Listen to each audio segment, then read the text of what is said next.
obviously disappointed in the outcome. You have 502 yards and 94 plays, and you only get 24 points, and you fumble going in to win the game on the goal line.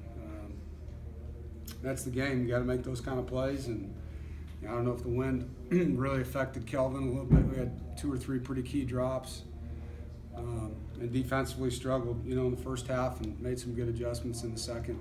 Obviously, their slot receiver did some things on us that we did not defend well early in the game.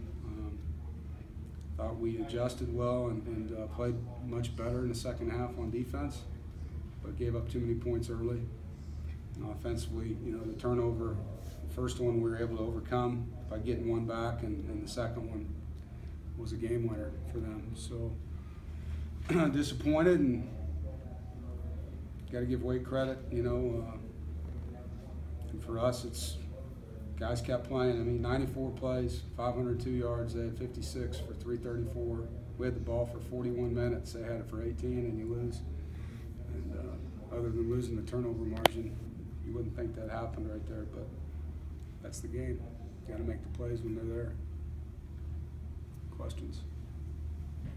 With Naheem banged up there and Jason with the fumble and Steph out, did it feel like you were running at it? Guys on offense there?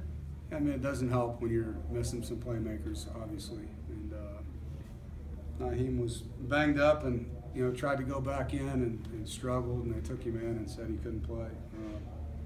And Steph's ankle just wasn't good enough to play today. So yeah, it hurts when you don't have all your guys out there. But they were missing a D lineman on their sideline, so we had enough players to win the game. We just didn't make enough plays, and that's the bottom line. I mean, both of those drives got us down in scoring positions and just didn't finish.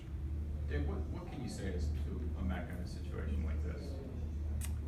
I haven't talked to him yet. I'll go down there and counsel him. He was brokenhearted, as you'd expect him to be, and he's as excited as you've ever seen a kid after his first touchdown, and was really thrilled for him and feel for him. It's obviously not intentional.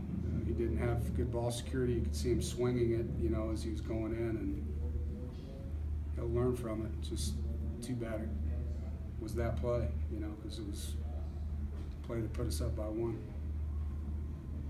Made a defensive switch before the game, moving Sean back to safety, yeah, and putting Chris in the nickel. What went into that decision for you? Was it felt like we were missing too many tackles at safety, and Sean's our best tackler back there, and also Chris Ingram has gotten better and better and better. And obviously, watching him tonight, you wouldn't think that he was ready. He's our best coverage player that we have. He's done a lot of really good things. I just think what they were doing with their slot receiver against that coverage was challenging. And we had it bracketed one time and it ran by both of them. So, but that's why we just felt like some of the long runs and the way that they ran the football the last couple games, we needed to have a safety that could knock things down with Sean back there, and felt like Chris could cover as well as Sean would, in the slot. Their offense, you guys weren't able to get Wolford on the ground a lot. Was that their offensive line, or were you getting frozen by some of the RPO stuff? Yeah. Well, what they're doing is they're running the ball and throwing it down the field, and their linemen don't go downfield, so I'm not saying they're doing anything illegal. But they're blocking inside zone, so you're fitting up run plays as a defensive lineman. It doesn't look like pass, it doesn't feel like pass, so you're not getting your typical rush on a pass play.